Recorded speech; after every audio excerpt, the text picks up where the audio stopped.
एक घना जंगल था जहाँ जानवर एक दूसरे के साथ बहुत प्यार से रहा करते थे। उसी जंगल के बीच एक बहुत सुंदर और बड़ा सा तालाब था। उस तालाब में एक मगरमच्छ रहता था। तालाब के चारों ओर बहुत सारे फलों के पेड़ लगे हुए थे। उनमें से एक पेड़ पर बंदर भी रहता था। बंदर और मगरमच्छ एक दूसरे के बहुत अच्छे दोस्त थे। बंदर पेड़ से मीठे और स्वादिष्ट फल खाता था और साथ ही अपने दोस्त मगर को भी वही देता था। बंदर अपने दोस्त मगर का खास ख्याल रखता था और मगर भी उसे अपनी पीठ पर बैठाकर पूरे तालाब में घुमाता था। दिन निकलते गए, साल बीतते गए और दोनों की दोस्ती बहुत गहरी होती गई। बंदर जो फल मगरमच्छ को देता था, मगरमच्छ उनमें से कुछ फल अपनी पत्नी को भी खिलाता था।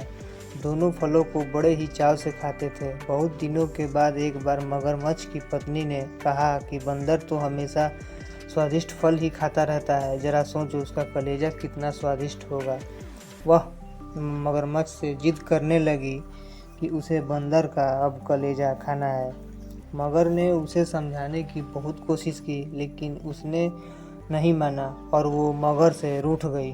अब मगर को न चाहते हुए भी हाँ बोलना पड़ा।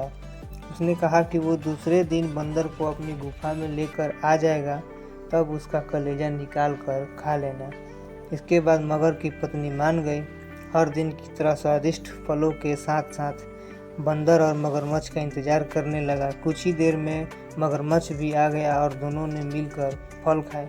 मगरमच्छ बोला कि दोस्त, आज तुम्हारी भाभी तुमसे मिलना चाहती है। चलो, तालाब की दूसरी ओर मेरा घर है, आज वहाँ चलते हैं।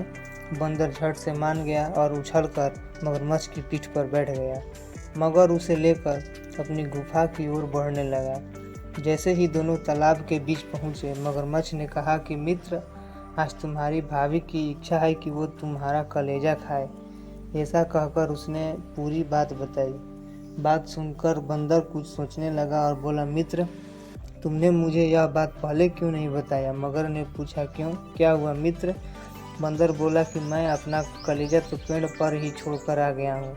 तुम मुझे वापस ले चलो तो मैं अपना कलेजा साथ में ले आऊँगा। मगरमच्छ बंदर की बातों में आ गया और वापस किनारे पर आ गया। वे दोनों जैसे ही किनारे पर पहुँचे, बंदर झट से पेड़ पर चढ़ गया और बोला कि मूर्ख, तुझे पता नहीं है कि हमारा कलेजा हमारे शरीर के अंदर ही होता है। मैं हमेशा ही तुम्हारा भला सोचता रहा और तुम मुझे खाने चले थे।